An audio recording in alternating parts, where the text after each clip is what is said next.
తిరుప్పావై దివ్య ప్రబంధాన్ని తెలుగులో తెలుసుకుందాం. 9వ రోజు పాసురంలో గోదాదేవి స్నేహితుల్ని వేళాకోళం చేస్తోంది. పందిరి మంచం మీద సుఖంగా దుప్పటి కప్పుకుని పడుకున్నావు. ఇక్కడ బయట మా గోల చప్పట్లు వినిపించడం లేదా? చెవుడా మాయ కమ్మిందా?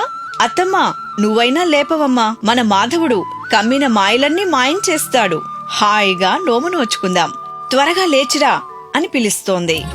మాణిక్య దీపాలు మధుమధుర ధూపాలు, పందిరి మంచాలు చక్కన్ని పక్కళ్ళు, వెచ్చన్ని దుప్పట్లు వేడుకల కలలు, బాగుబాగే గాని బంగారు తల్లి ఇంకెంతసేపు